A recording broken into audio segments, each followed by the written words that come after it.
Hey, what is up YouTube? This is the Merman Master coming at you guys from the Team Time Riders YouTube channel with another brand new deck profile courtesy of SciFrame NG and this wonderful new tripod. Today guys, in order to honor the brand new support that is just released for the king himself, Jack Atlas, I decided to bring you an update on my Jack Atlas character deck profile. Do note one of the cool things about this deck profile, guys, is this is not a Arc 5 variant. It is very much a 5Ds variant, keeping very much with the spirit of the way that Jack used to play and his play style throughout 5Ds and 5Ds only. I will mention I do have a wide swath of monsters in the extra deck covering all eras that Jack Atlas has appeared in, including his manga appearance as well, just to sort of give the deck a little bit more of a toolboxy feel and staying power. But the main deck is and will always be sticking true to the root of 5Ds and of Jack Atlas. So guys, let's get this started and I'll show you what I run. To start things off, guys, this would not be a Jack Atlas deck without Vice Dragon. Basically a Cyber Dragon for the deck, but really cool dragon type monster that gets you the special summon, so you can grab a Vice Dragon and then Dark Resonator and make your specialty plays from there. To complement that Vice Dragon, we have 3 copies of Primitive Butterfly, which is exactly like Vice Dragon, but better in almost every single way. It's a wind monster. It has a level increasing effect on its own that allows it to increase its own level and all other insect-type monsters once per turn, and can be special summoned even when your opponent does not control any monsters, like only if you control no monsters. And the reason why I thought these guys would be really good in this deck and fit with the playstyle is because, as you guys know, Jack went and dueled and learned a lot of things when he went to the Red Nova area and met with Greiger/Bomber and played against his son Max with the butterfly card. So I feel like this is kind of symbolic to Jack's story and stays in the spirit of his character. Next, moving on, guys, of course, you know one of Jack's most powerful cards, Power Invader. It allows itself to be normal summoned when your opponent controls 2 or more monsters. And this is even if you control a lot of monsters, just as long as they control this card, you can normal summon it without tributing, which is really cool and can come in actually very handy in some situations. Now, one of my personal favorite Jack cards of all time, guys, is Twin Sword Marauder. I really love this card for some reason. It's just got a cool ability. It inflicts piercing. It can, and if it attacks a defense position monster during battle, like basically you are allowed to attack again, and it's really cool. This card has actually won me a couple of games because you combine it together with a Megamorph and you inflict like 6,400 points of damage right off the bat like that. Very cool card. And honestly, guys, you know, I'm really, you know, I really think it's something that sort of proves that it doesn't matter how good or bad or common or rare a card is. Like, any card can be a game winner in the right hands. And I think, you know, despite all of Yusei's cards and stuff like that, nothing embodies that more than Twin Sword Marauder. Moving on to a bunch of Jack's Fiend monsters here.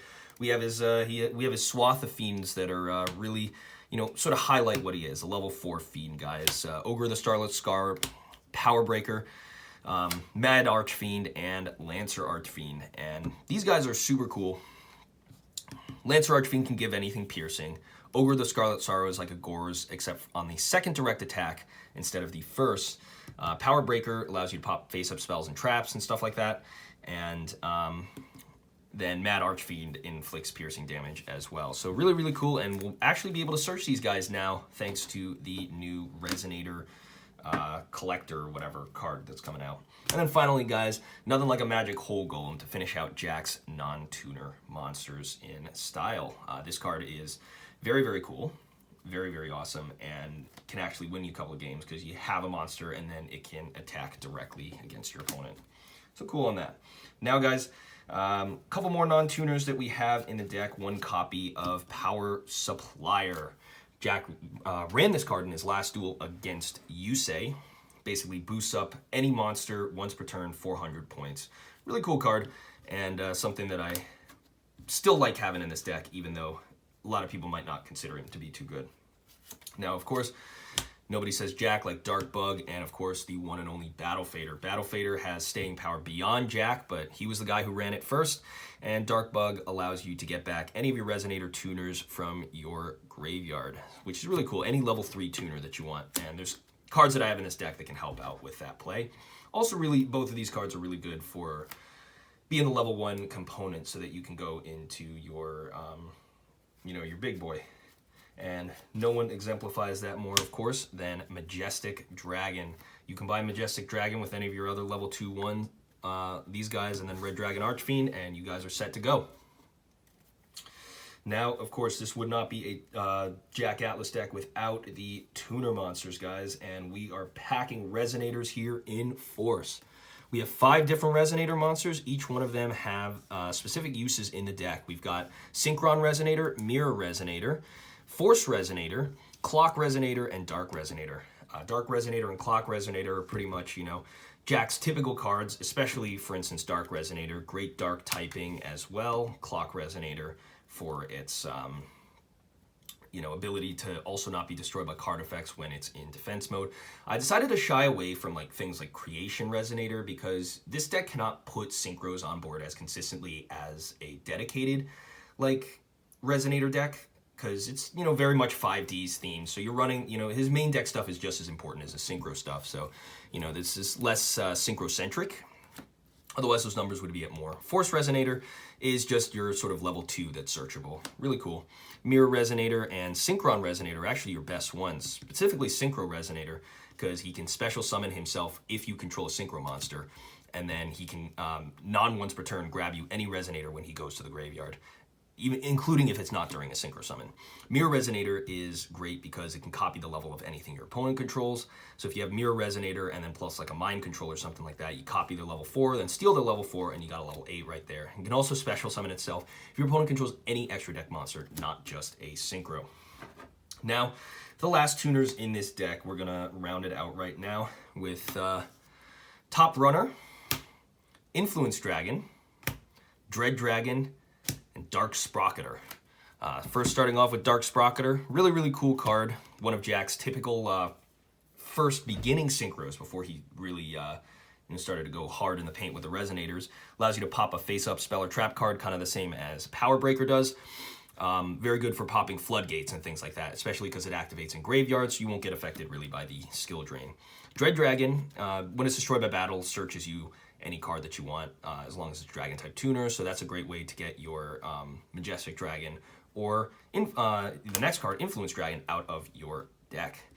Influence Dragon is great because it allows you to have, it's another level 3 tuner, of course, but it allows you access to one of the coolest new cards in this deck, which is Exploder Dragon Wing, and very, very cool card because it can make anything else a dragon type. In addition, Influence Dragon also comes in really, really big handy for if you want to go into Trident Dragion, another one of the cards that I feel fits with Jack's play style. And then finally, of course, Top Runner. Level 4 monster, the only level 4 tuner in here, but also works incredibly well with the rest of your monsters. So you basically use Top Runner and then any of your level 4 fiends, along with a double summon or something like that to go into your next monster. And then final monster in the deck, of course, is Dragonic Knight to close things out. Now, guys, moving on to the spells, since I'm a little bit behind. Wouldn't be a Resonator deck without Resonator Call. Not having more than one call in here, I think, is a good decision. Really keeps with the theme. And then, of course, some other on-theme spell and trap stuff that we have.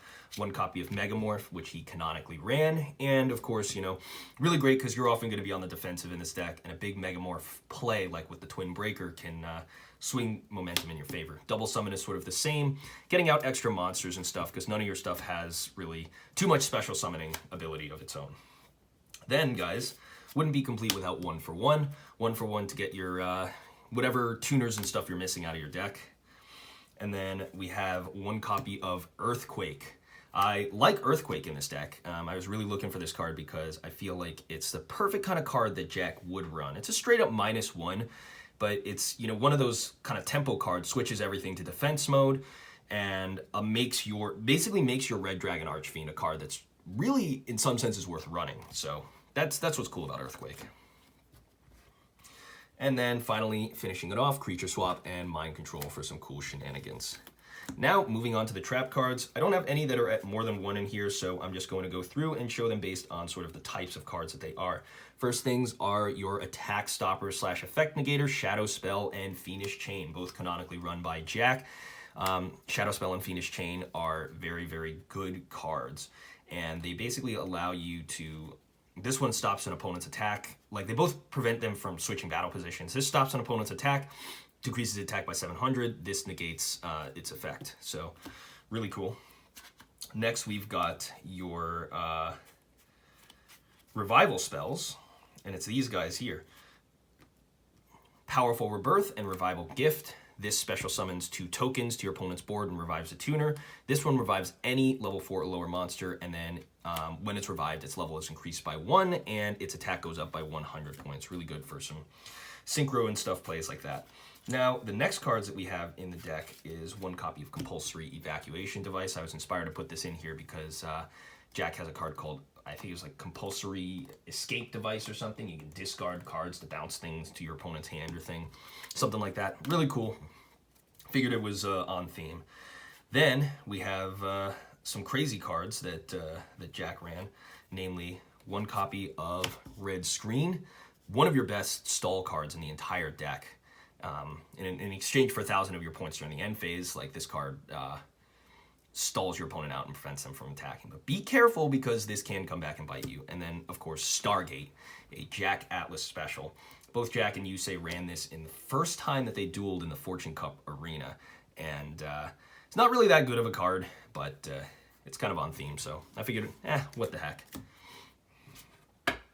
And finally, finishing it out, guys, are your defense position negators. Changing Destiny, Windstorm of Itaqua, and Zero Gravity. Dark Magic Ian in a duel using this deck actually used Zero Gravity to dodge a Mirror Force, which was a big brain play, the likes of which I've never seen before. But they basically switch all your opponent's stuff to defense mode, and then you bring out Red Dragon Archfiend next turn and get them. So guys, that's it for the main deck. Moving on to the extra deck. And we're going to start these things out a little bit differently, but first things first. We've got your 3 main monsters here. Red Dragon Archfiend, Hot Red Dragon Archfiend, and your Scarlight Red Dragon Archfiend, with each cool different effects that allow you to do some really insane stuff. Now, Red Dragon Archfiend, I think, is probably my favorite one to go into because he's the OG, he's the original, and this is sort of the deck that he's based around. But you got to have these other guys in here because sometimes your opponent's got decks that are just too strong for the 5D stuff to deal with. Red Dragon Archfiend destroys everything in defense position on your opponent's side when it destroys something by battle, and then in exchange, you basically have to destroy anything that didn't attack on your side of the field during the end phase. Hot Red Dragon Archfiend and Scarlight are very much similar to each other. Hot Red Dragon Archfiend destroys everything in attack mode, but other monsters besides this card cannot attack during the turn you activate that effect. Very strong. And then Scarlight, of course, is destroys every single face-up special summoned effect monster as possible on the field, including your own, of course, and then inflict 500 damage to your opponent for each one that you've destroyed. Very, very good card, and something that's incredibly useful. And now I'm going to sort of go through the support cards. So Red Dragon Archfiend is going to be joined by Majestic Red Dragon Archfiend. Very, very cool card, and of course Red Nova Dragon to finalize that. These guys are very much your 5Ds guys, and not really that good, but sort of the ones that you want to go into when, you know, you're just having a fun duel. Next, Hot Red Dragon Archfiend is joined by Hot Red Dragon Archfiend Abyss, Hot Red Dragon Archfiend Bane, and Hot Red Dragon Archfiend King Calamity. This is probably the best line of monsters, specifically Abyss. Abyss just puts in so much work as just sort of an omni-negator, and when that new card comes out, you know, man, this deck is going to get to the next level really, really fast. Very, very cool cards. And then finally, of course, on the Scarlight side, we have Red Rising Dragon and Tyrant Red Dragon Archfiend, and Tyrant is sort of like a big pop on the field, and then Red Rising gets you like some crazy plays that you can do. So that's going to do that for all your Red Dragon Archfiend stuff. Really cool stuff, and definitely worth running. And now moving on to some of the other cards in this deck. Of course, as you guys remember, canonically, he stole Stardust Dragon, so we got to have that in here, and it's going to be joined by a Crimson Blader. Crimson Blader, I think, is going to become a really good card coming up now that synchros are going to become more of a thing. So basically, if it destroys something by battle, stop any level or level 5 or higher normal or special summons during the next turn. So kind of like an Ophion effect. But I think there's a lot of people who have come into the game after Crimson Blader was a thing, and they're going to be quite surprised to see how good this card and surprising it can be. Now, moving on to some of the more interesting synchro monsters that I've decided to sort of throw in here. One copy of Chaos King Archfiend to, sort of change battle positions and stuff. A brand new addition in Exploder Dragonwing. Exploder Dragonwing is kind of like a Flame Wingman in a way. If it would attack and destroy a monster with equal to or less attack power, you can destroy it immediately with this card's effect without applying the damage calc, and then inflict damage to your opponent equal to that monster's attack. So really, really cool card and easy to go into with your Influence Dragon. So definitely something very, very useful for you to be able to summon. Then we've got a couple of cool level 10 and a level 11 synchro. Trident Dragion is in here. I think it sort of is on theme for Jack, also able to go into it with your Influence Dragon. This guy is awesome because you can destroy up to 2 cards you control, and then it gains an additional attack, so it can attack up to 3 times for a total of like 9,000 points of damage, which is amazing. Star Eater just locks down your opponent's board when he's summoned, and gives you basically carte blanche to make a big giant swing at your opponent's life points. Now, these guys you don't really have to put in the deck, and you could just end it having those things, but I kind of like these just in case your opponent doesn't care about the extra deck limit. But we've got Dark Highlander, Underground Arachnid, Celestial Wolflord Blue Sirius, and Dark Diviner. Dark Diviner is great with the Dark Bug and some other plays like that, and has a cool ability. It was one of the very first level 4 synchros out there. Celestial Wolflord Blue Sirius is sort of the same generic level 6 synchro. Underground Arachnid is helps you steal things, and then Dark Highlander is cool because it pops equip cards. But guys, that's going to do it for the deck profile on this Jack Atlas deck. We're really, really excited to see where this new support is going to be coming from. But guys, until that time comes, please remember to keep it stuck to Team Time Riders, because we have all the best profiles coming out for you guys very, very soon. Thanks so much for watching. This has been the Merman Master, and we're signing out. Catch you guys next time. Peace.